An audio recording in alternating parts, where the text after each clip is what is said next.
Muchas gracias, Art. Y gracias a todos por volver después de comer tan puntualmente. Voy a empezar directamente con algunas cosas que creo que ahora están bastante bien establecidas en lo que a mí respecta, establecidas más allá de la argumentación. Y es que la búsqueda de mejores notas o rankings PISA es un objetivo insuficiente en la educación. Recientemente resumido en este libro excelente de Paul Tough, parece que no funciona mi puntero, pero bueno, ahí está, que los niños que han tenido la suerte de desarrollarse o que se les ha ayudado a adquirir varias fortalezas de carácter o actitudes o hábitos mentales, las podríamos llamar, tienen mejores resultados en la vida. Un reciente estudio longitudinal en Nueva Zelanda ha demostrado muy claramente que las actitudes como la autodisciplina en un niño de 11 años predice lo bien que le irá a esta persona si van a crecer en toda una serie de indicadores cuando tenga 30 años. De la misma manera, uno de los estudios de la OCDE ha indicado recientemente que otro predictor importante del éxito en la vida de las personas no es lo bien que saben leer, sino cuánto les gusta leer. La disposición a leer parece ser un predictor más importante de si la gente va a crecer en un mundo complejo, en culturas que cambian rápidamente, más que meros indicadores de su capacidad de lectura. Carol Dweck ha sido invitada a hacer un estudio recientemente en Chile. ¿Hay alguien de Chile aquí? Sí, fantástico, en el centro. No recuerdo si son del curso 10 o 11 en Chile. 168.000. Alguien se acaba de caer.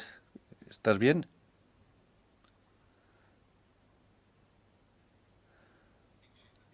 Creo que está bien.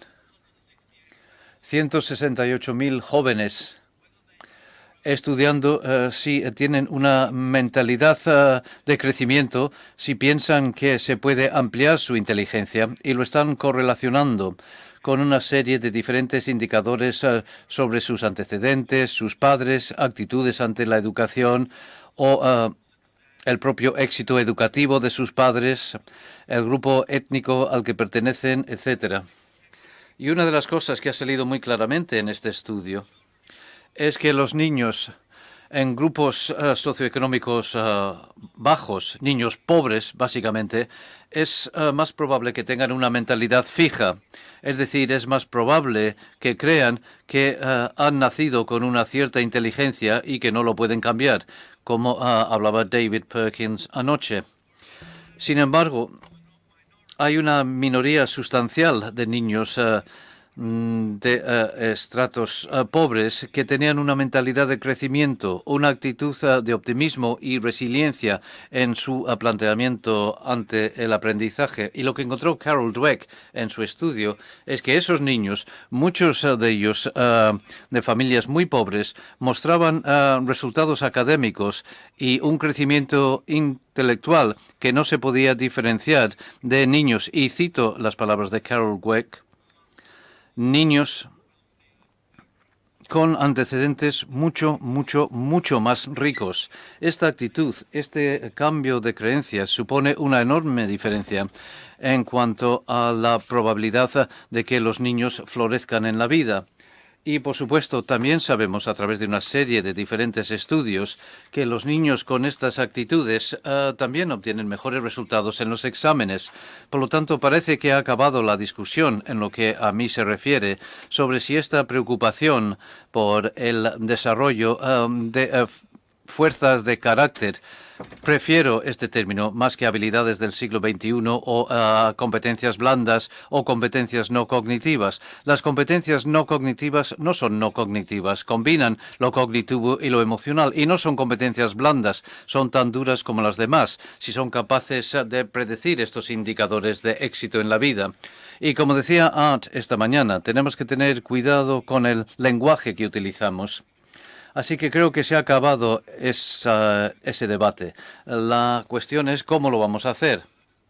Ya habéis oído y oiréis mucha información a lo largo de este congreso sobre cómo las personas crean escuelas que de una manera sistemática desarrolle sistemáticamente estas fuerzas personales, por llamarlas así. Y una de las cosas que está surgiendo con gran fuerza es que para hacerlo bien, para hacerlo de una manera eficaz, requiere un esfuerzo consciente, sistemático, sostenido y preciso por parte de profesores y padres, y volveré luego a los abuelos, por las familias, para asegurar estos resultados valiosos. No basta con tener buenas esperanzas o intenciones o ser amables o algo poco formado como eso. Tienes que saber lo que pretendes y tienes que recordar todos los días que estas son cosas que valoras y tienes que diseñar el aula, las clases de manera que todos los pequeños aspectos de la experiencia de un niño en el colegio se alineen alrededor de este doble objetivo de ayudarles a desarrollar los conocimientos y las habilidades que van a necesitar, pero de una manera más lenta, menos visible, pero lo que es más importante,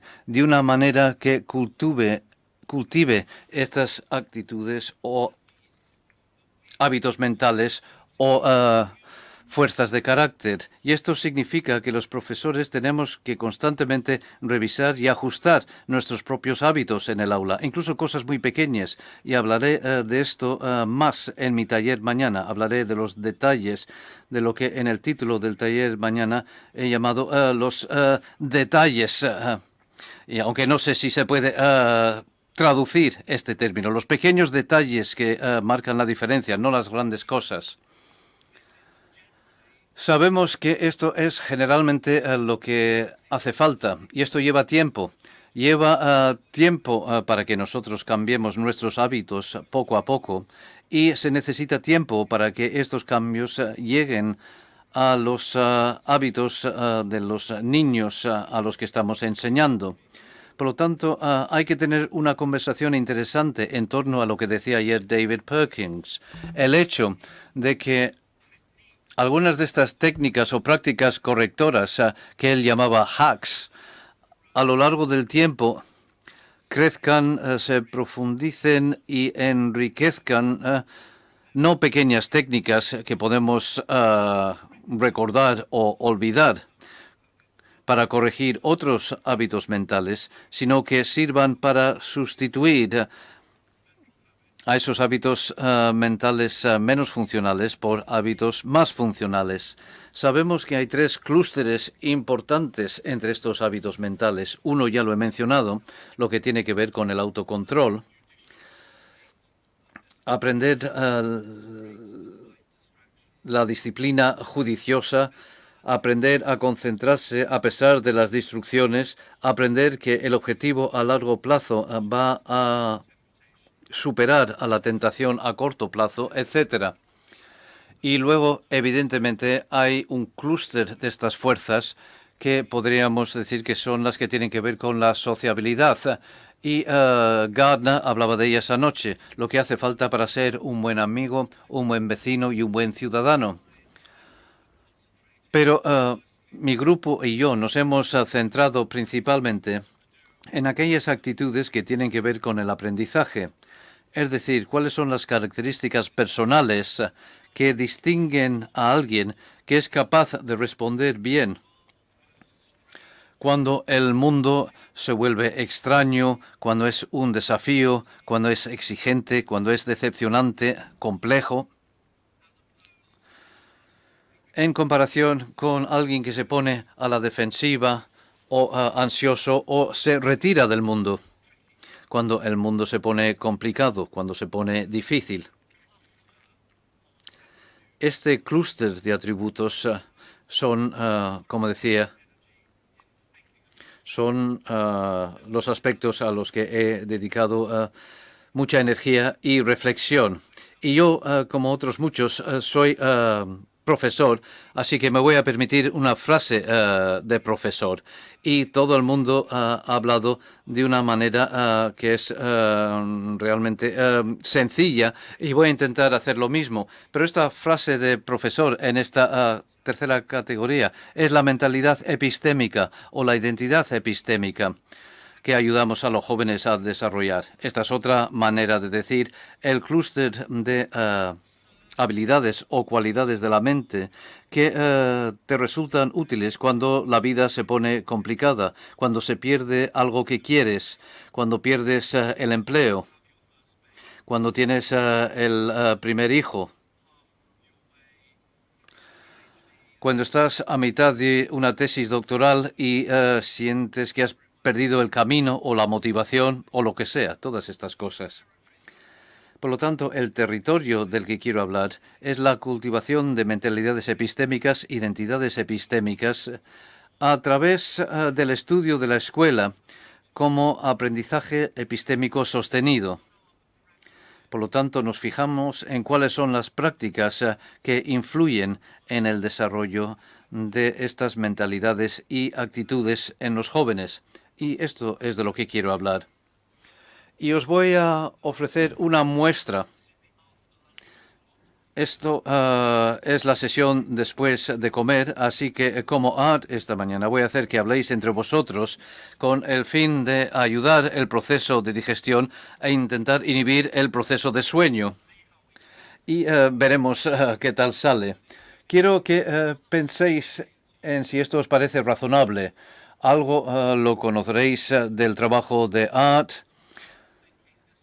de las disposiciones de pensamiento visible de Harvard, algunas de la filosofía del niño y otras no serán tan conocidas. Así que quiero que las consideráis como si fueran nuevas. En primer lugar, la capacidad para organizar y diseñar tu propio aprendizaje. Esto es útil en el siglo XXI. Vuestros niños siempre van a tener a alguien como vosotros detrás de ellos, diciéndoles cuál es la mejor manera de aprender algo cuando salgan al gran mundo. O debemos pensar de la manera más clara posible sobre cómo enseñar de una manera que vaya construyendo progresivamente su capacidad para pensar como profesores, no solamente asumir la responsabilidad, sino disfrutar de aprender a ser su propio coach, su propio entrenador o formador. Vi un buen ejemplo de esto. Trabajo mucho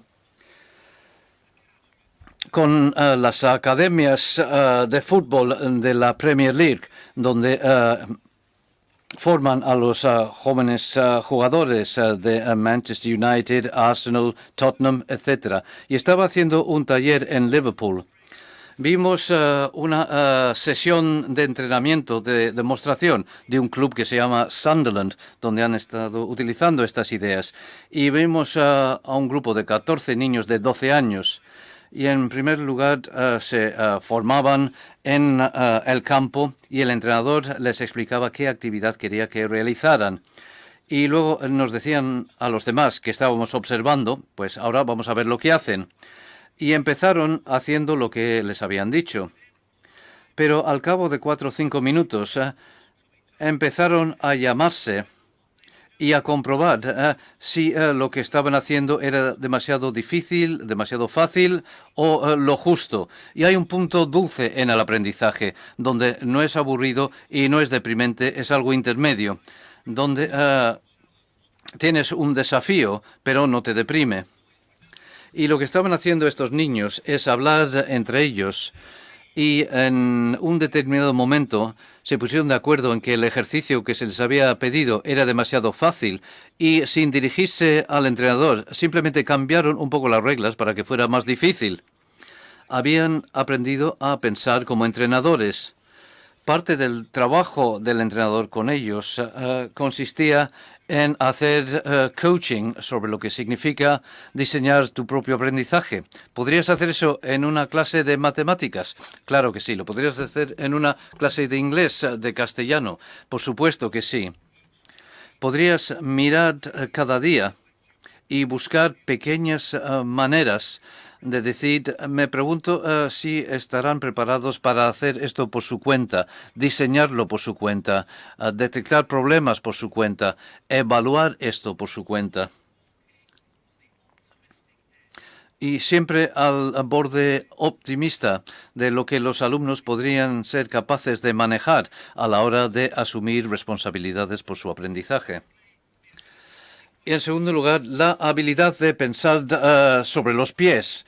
Es decir, cuando algo ocurre de repente, el mundo deja de ser lo que esperabas, se vuelve inusual o difícil o extraño, eres capaz de reaccionar, respirar profundo y decir, esto es nuevo y no me gusta, tal vez soy capaz de hacerle frente. Cuando los estudiantes en Inglaterra con 17 o 18 años son considerados por sus profesores como suficientemente inteligentes para solicitar el ingreso en universidades de alto nivel como Oxford o Cambridge o Harvard, hoy en día pueden estar seguros de que les lanzarán una pregunta durante la entrevista. Y el entrevistador está bastante segura que sus profesores no les habrá preparado para contestar a esta pregunta. Aquí están Rebecca y Sarah en salas adyacentes que están siendo entrevistadas para estudiar inglés en Oxford. Y las dos han conseguido unas notas excelentes, lo que nosotros llamamos 4 As. Y a mitad de la entrevista, los entrevistadores les dicen, un momento, ¿podrías pensar en esto un momento? ¿Por qué las tapas de los registros, ya sabéis, las tapas metálicas que hay en la carretera, por qué son redondas? ¿Por qué no cuadradas o triangulares o hexagonales?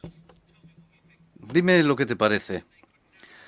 Algo que jamás podrían haber preparado de antemano. Pero cuando yo estaba en la escuela, mis profesores estaban ocupados llenándome la mochila con comprensiones bien ensayadas. Me estaban preparando para poder responder a lo conocido, pero no necesariamente para responder a lo desconocido. Me estaban preparando bien para hacer frente a lo imprevisto y esperar lo imprevisto.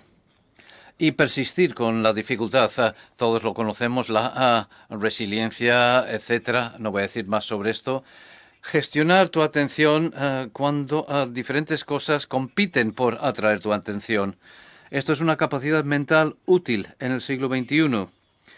Ser capaces de tener un fuerte músculo de concentración que te permita prestar atención, algunas veces de manera sostenida, ante un libro difícil, por ejemplo, sin que tu atención sea constantemente captada por distracciones jugosas. Eso resulta útil en el siglo XXI.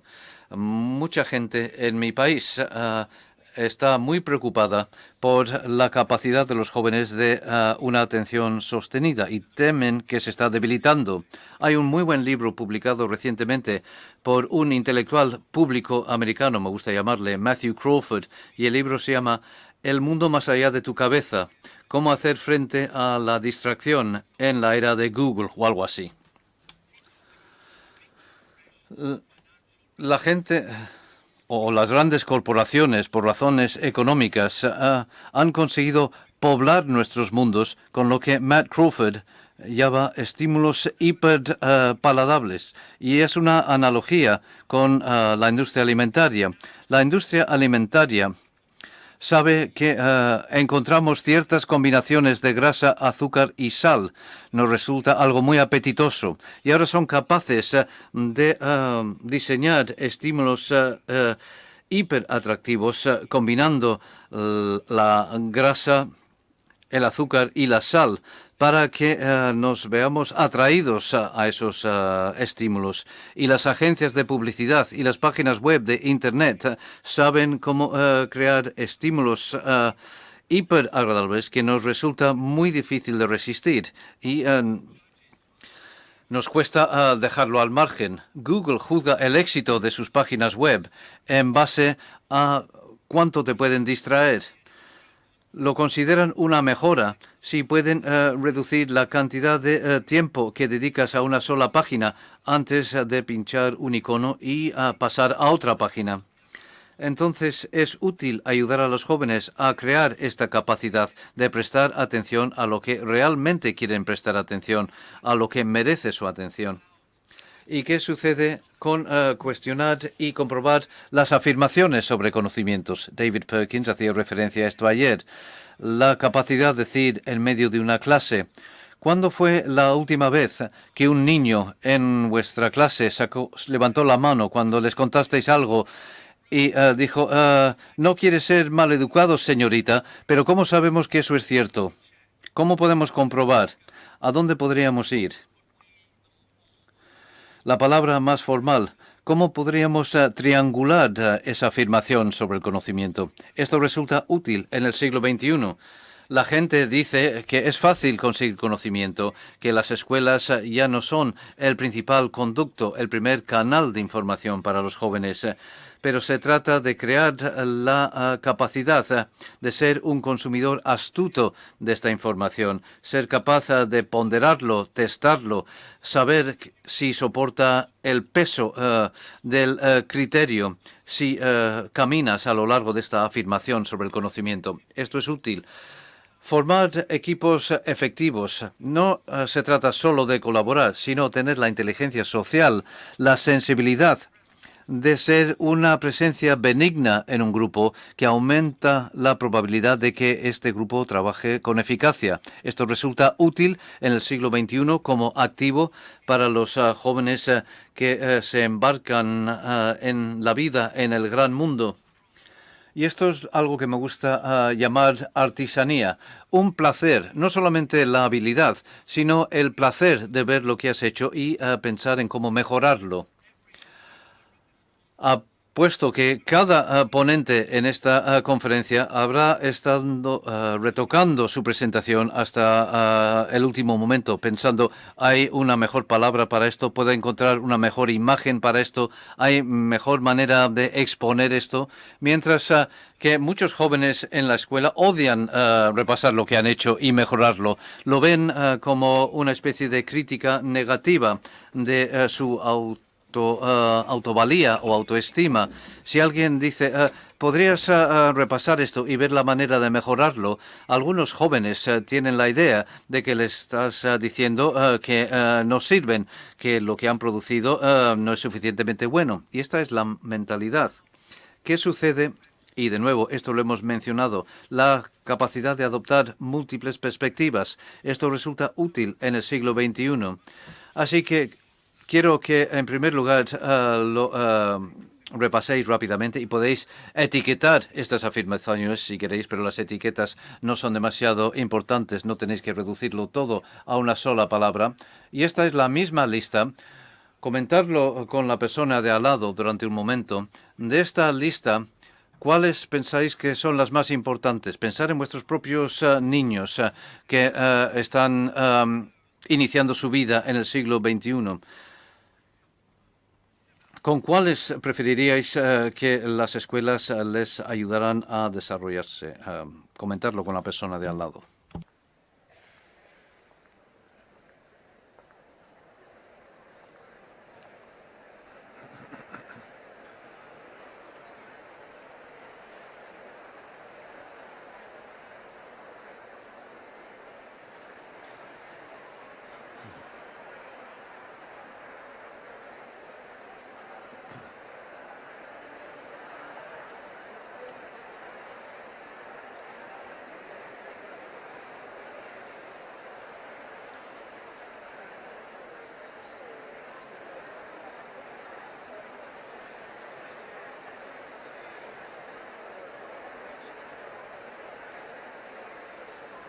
Okay, thank you very much. I'm going to move.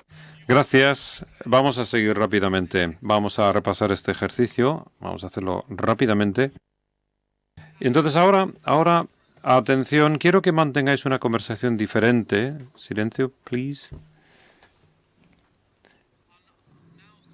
Bueno, quiero que penséis en vosotros como docente o como padre, como docente de vuestro propio hijo. Y con la misma lista, deciros hasta qué punto lo estoy haciendo bien y ser sinceros a la hora de ayudar a mis niños en el aula, tengan 4 años o tengan 17, a desarrollar estos hábitos mentales. ¿Hasta qué punto pienso que lo hago bien? Y por favor, entresacar esas 3 cosas que pensáis que hacéis peor en cuanto a desarrollarles otra conversación rápida con vuestros vecinos. Venga, adelante.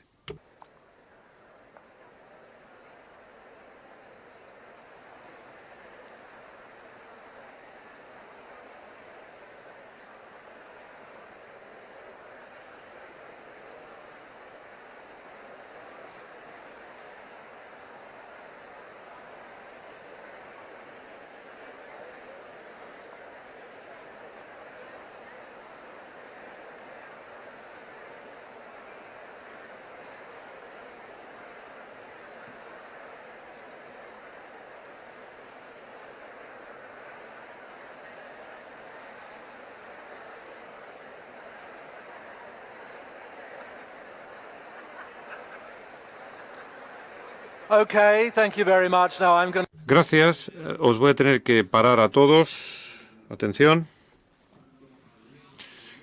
Bien, la segunda pregunta que aparece abajo. Estos son vuestros deberes, por cierto. Si esas 3 cosas que acabáis de identificar que no hacéis demasiado bien, si se solapan con las 3 que habéis dicho que son las más importantes, tenéis un problema. Así que os advierto, vuestros deberes consisten en marcharos y preocuparos por el tema. Y quiero, si se solapan, claro, quiero que os sintáis incómodos. Y también quiero que pensáis en esta pregunta también. ¿Hasta qué punto son buenos vuestros datos? ¿Y hasta qué punto sabes o hasta qué punto sientes confianza acerca de lo bien que estás trabajando o no estás trabajando bien?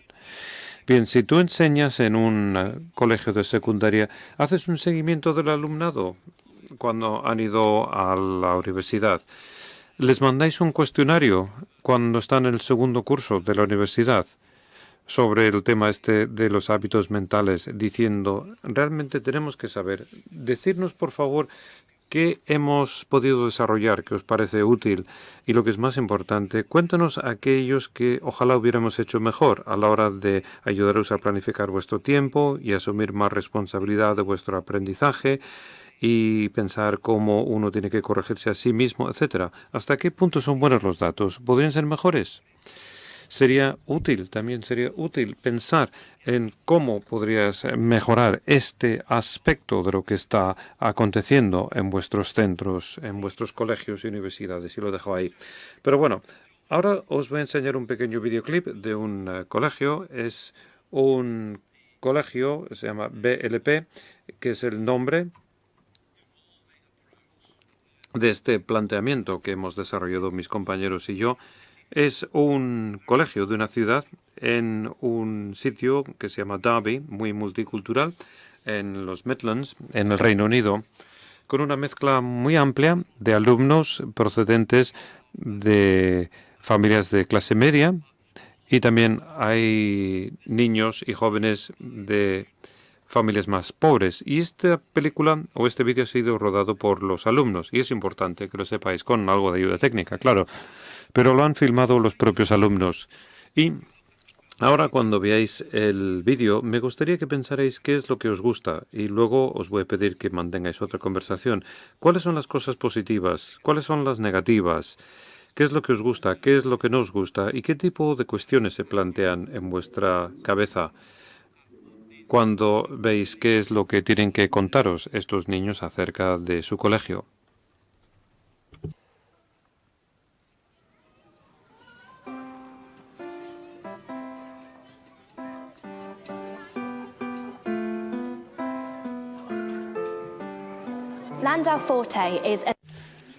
Landau Forte es una organización efectiva de aprendizaje donde la gente aprende a aprender.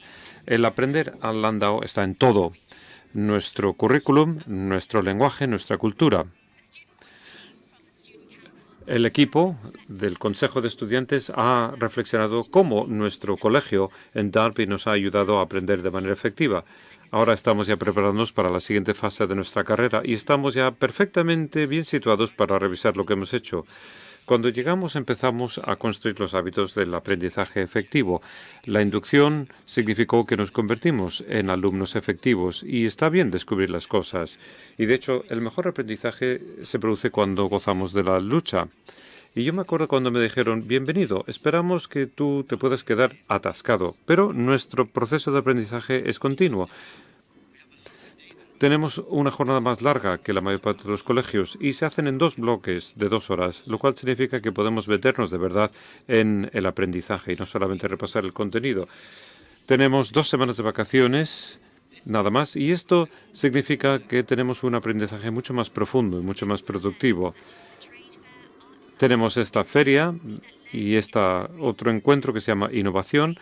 Tenemos esta feria que se centra en el aprendizaje colaborativo en todo tipo de asignaturas y concluye con la venta de productos que llevamos hasta las empresas.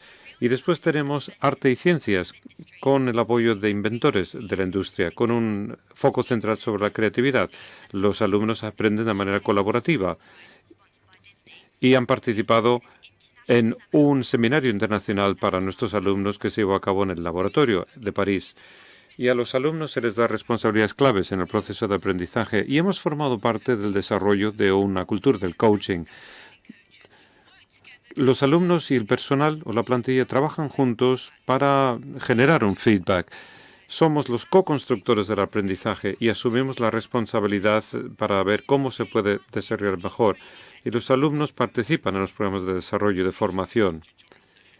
Hay sesiones de tutoriales todos los días y que facilita el aprendizaje juntos. Tenemos a una serie de alumnos que han participado en programas, lo cual significa que los alumnos dan apoyo y aprenden los unos de los otros. Nuestro tutor se encarga de supervisar nuestro desarrollo académico y social.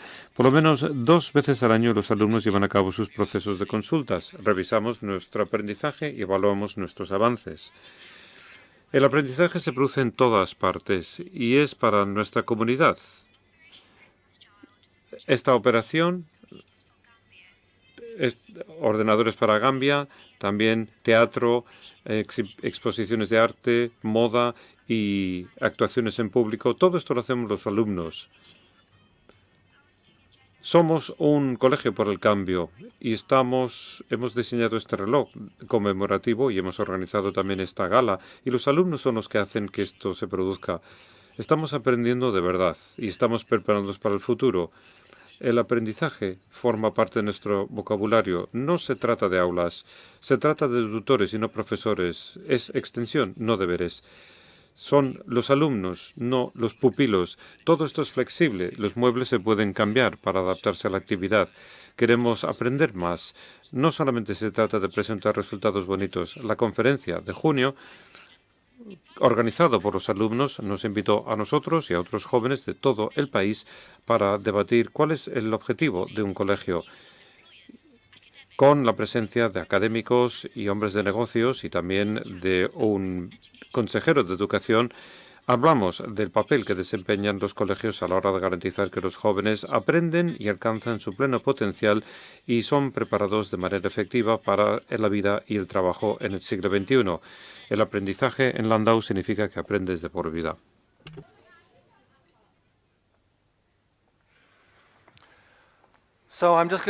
Bien, entonces voy a dejar esta diapositiva aquí que recoge algunas de las cosas que esos jóvenes piensan que merece la pena citar acerca de su colegio.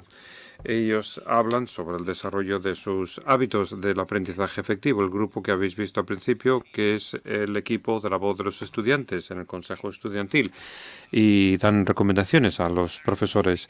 Y En una de las primeras reuniones, cuando llegaron los niños, estaba el director y decía: nosotros esperamos que podáis quedar atascados. ¿Os gusta esa idea? Es decir, lecciones de 2 horas y sin pausas. Desde luego, no puedes ser un profesor aburrido a la antigua usanza si tienes una lección de 2 horas. Y por autoconservación tienes que cambiar tus hábitos. Si tú eres un líder, bueno, pues ser una herramienta inteligente de gestión, el modificar la duración de las lecciones, proyectos intracurriculares y también los alumnos al cargo de sesiones de desarrollo de la plantilla, del personal, lo cual es interesante. Uno de los chicos dijo: hemos formado parte del desarrollo de una cultura del coaching entre estudiantes, entre diferentes cursos, y hemos implicado al personal de coaching de los alumnos, además de otros en el colegio. Y los estudios también planifican sus propias consultas parentales y muchas de estas reuniones consisten en ver cuál es el desarrollo de sus hábitos de aprendizaje. Ellos diseñaron el reloj conmemorativo. ¿Lo haríais vosotros en vuestros colegios? ¿O suponéis que era algo que no les competía o que no podían asumir esa responsabilidad? ¿Os gusta el hecho también que han cambiado el nombre de las cosas? Son lesiones de aprendizaje, no lecciones ni no es extensión y no deberes. Y tienen grandes imágenes sobre las paredes de los pasillos y las aulas, donde se puede ver la anatomía de los diferentes hábitos de aprendizaje y explican cuáles son los elementos y los ingredientes de una buena colaboración o de una buena planificación, etcétera. Y vuestros alumnos dirían lo mismo sobre vuestros colegios. ¿Os gustaría si lo hicieran? ¿Qué es lo que os gustaba? ¿Qué es lo que no os gustaba? ¿Y qué es lo que os gustaría conocer más? 1 minuto con vuestro vecino, por favor. Hablando.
Okay, thank you very much. Gracias.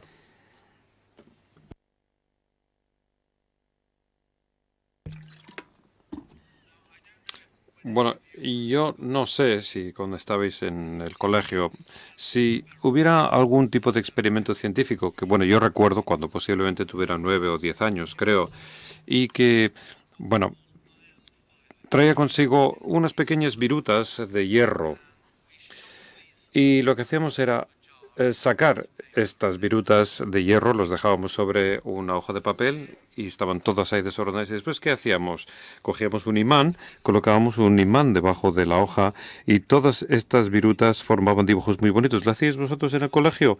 ¿Alguno lo hacía? El tema este de las virutas. Bueno, un colegio es así. Un colegio está lleno de muchos ingredientes y elementos diferentes. El cómo escribes informes o cómo celebras reuniones con la plantilla, cómo te comunicas con los padres, la duración de las clases, si tienes o no enseñanza temática combinada o bien asignaturas independientes, hasta qué punto haces que participen los alumnos, cómo les saludas cuando vuelven después del fin de semana o después de unas vacaciones. ¿Y cuáles son las responsabilidades del consejo de estudiantes, etcétera? Hay muchos elementos e ingredientes pequeños. Y si uno quiere cultivar al alumno y crear disposiciones fuertes de aprendizaje, te tienes que asegurar de que todos estos ingredientes están en la misma dirección. Yo creo que no hay nada de un colegio que no parezca interesante cuando te preguntas cómo o qué hace esto para favorecer el desarrollo de su imaginación, de su resiliencia y de su capacidad de ayudar a un equipo para que pueda funcionar adecuadamente.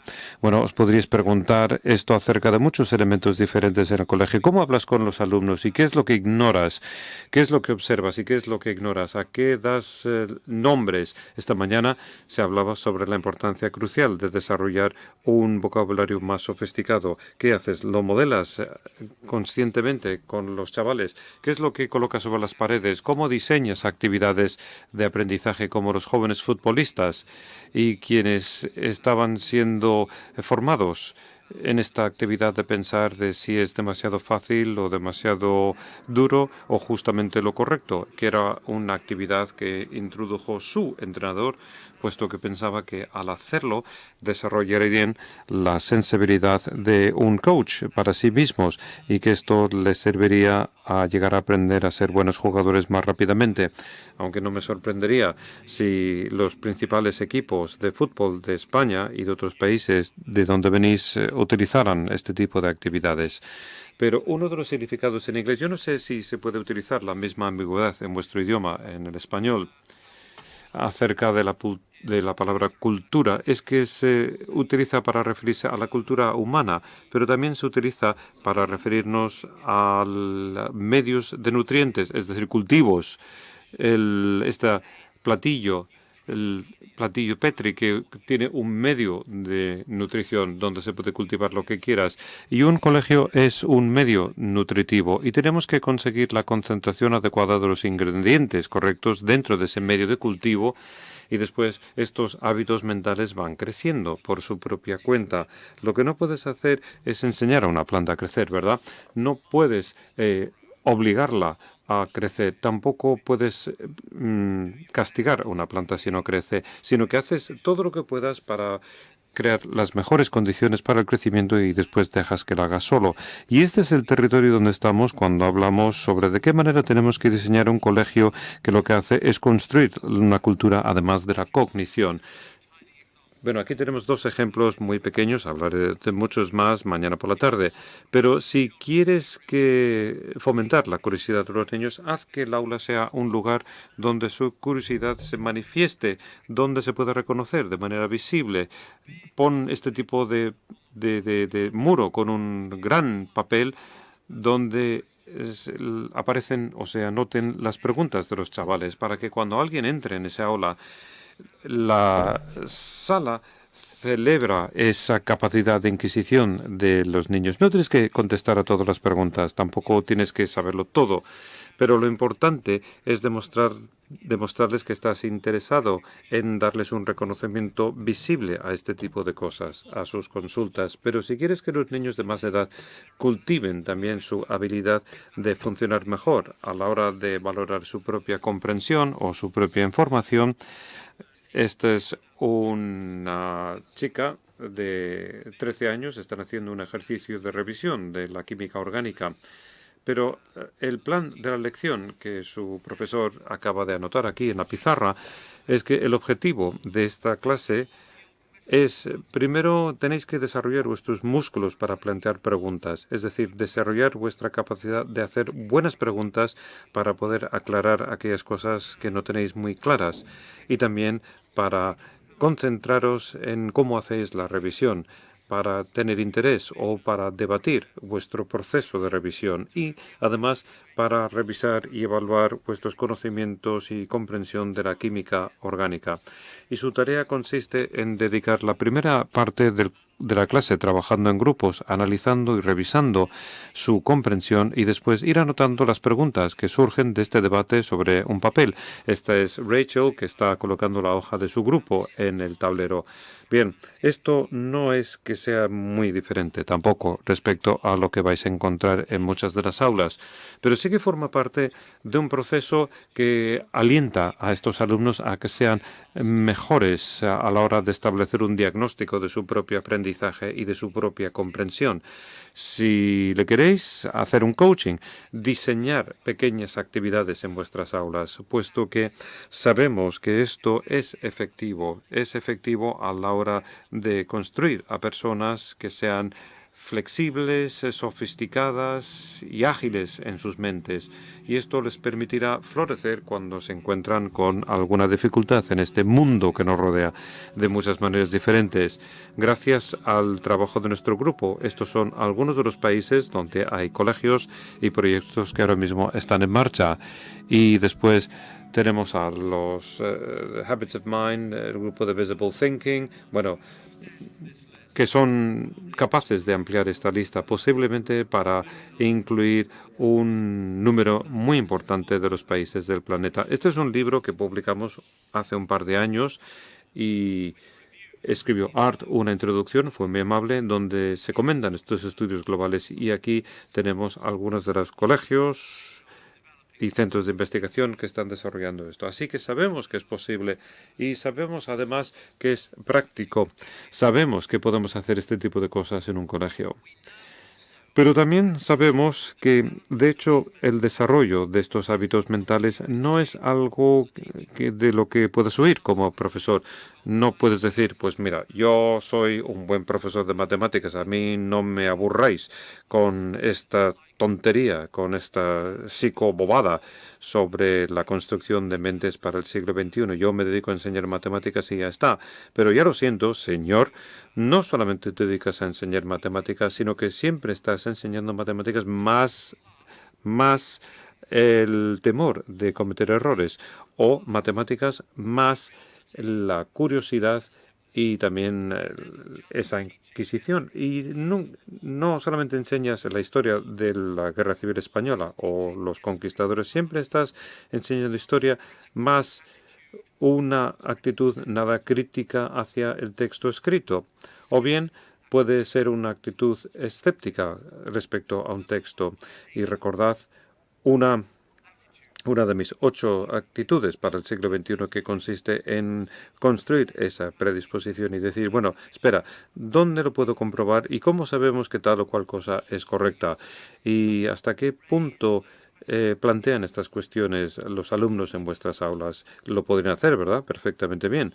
Les podrías recompensar, les podrías alentar para que hicieran buenas preguntas o para que lanzaran sugerencias. Y dices, bueno, vamos a ver, tenéis 15 minutos, ahora sacar vuestros dispositivos Wi-Fi, quiero que trabajéis en grupos de 3 o 4 para ver hasta qué punto podréis verificar esta afirmación en vuestro libro de texto. Cualquier grupo de chavales de 11 años, incluso de 4 años, pueden hacerlo, ¿verdad?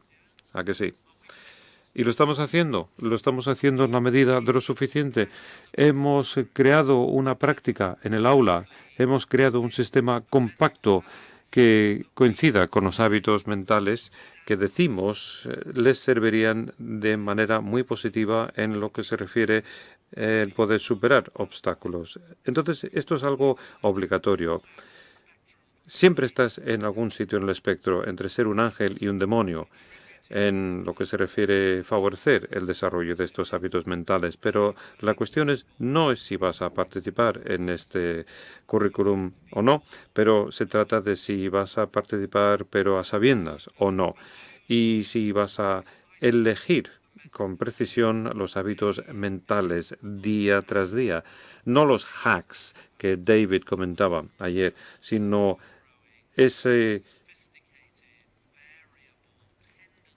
esas tendencias variables, sofisticadas, de lento crecimiento para responder a los textos o a los retos y a las incertidumbres, etcétera. Aquí tenemos a un profesor de historia de la antigua usanza, y aquí tenemos a un grupo de chavales que están escribiendo sobre un evento histórico a través de los ojos de 3 participantes diferentes en ese evento.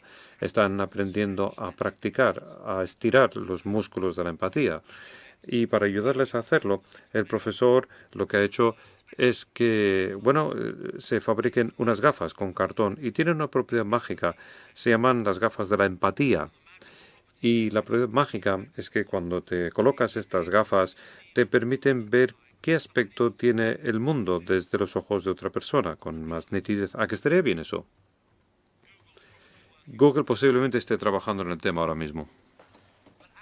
Pero bueno, de hecho funcionan bastante bien, tal y cual están, con una visión muy clara y transparente, porque focalizan la atención del niño sobre el hábito mental que se está desarrollando en esta clase.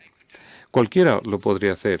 Y no es una tontería, no es infantil utilizar técnicas de este tipo, sino que es algo sofisticado y es algo inteligente y está lleno de objetividad. Se trata de unir esa clase sobre el conquistador a uno de sus hábitos mentales que hemos dicho que queríamos que los niños desarrollaran. Pero bueno, la implementación de esto a lo largo y ancho del mundo es bastante poco uniforme. En este auditorio, bueno, no estaríais aquí, si no hubiera buenas prácticas ya en marcha en vuestros colegios y si no hubiera un hambre por mejorar, o por lo menos así creo. Pero en muchos países hay algunos puntos de entusiasmo y hay grandes zonas donde la gente se muestra más tímida, más cauta acerca de meterse de lleno en este tipo de procesos. A veces nos preocupamos más por el conocimiento que por el pensamiento. Estoy seguro que en español puede haber un equivalente bastante parecido. No engordas al cerdo pesándolo en todo momento. A algunos profesores les encanta el control, son adictos y no les gusta esa idea de compartir el control de lo que pasa en el aula. Entonces sí que hay alguna que otra barrera.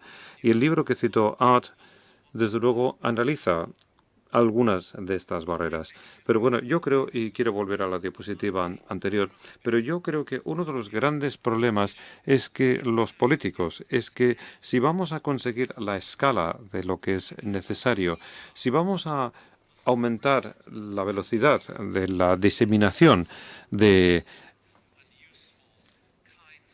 estos cambios evidentemente necesarios y útiles en los colegios, entonces tienen que entrar en juego los políticos. Pero los políticos, por lo general, no todos, suelen ser tímidos y cautos y les influye mucho el temor de hacer algo que pudiera hacer que su partido político pierda las siguientes elecciones generales. Y esa es su principal preocupación, lo cual significa que siempre van a mostrarse algo cautos. Pienso, por tanto, que nuestro cometido como padres y como docentes consiste en cambiar el equilibrio en la mente del político, de tal manera que ahora piensan que no dan apoyo y desarrollen este tipo de cambios en educación, si no intentan inclinar la balanza, tienen mayor riesgo de perder las siguientes elecciones generales. Y esto significa que tenemos que movilizar a los padres y a los abuelos en una alianza con los docentes para intentar aumentar el nivel del debate público y la comprensión que tiene el público sobre este tipo de temas. Nuestro libro más reciente se titula Educating Rugby, por razones que no tengo tiempo para explicar las razones, y que es un libro dirigido a padres para que ellos se puedan implicar en este debate. Y es algo que tiene que ir más allá de este auditorio, de tal manera que podamos crear una corriente de opinión. Entonces, aquí está mi resumen. Hay millones de niños por todo el mundo que desde luego les parece que la educación es aburrida, no tiene sentido, es brutal y les produce mucho estrés. Y hay otros niños que les encanta el cole, claro que sí, y les va perfectamente bien por una serie de razones. Y aquellos niños que no son malos ni estúpidos, bueno, tenemos que tomarnos con seriedad la idea de que sus colegios quizás hayan perforado un agujero en su corazón. Y es que no hay un currículum con carácter, algo que esté claramente definido, lleno de pasión.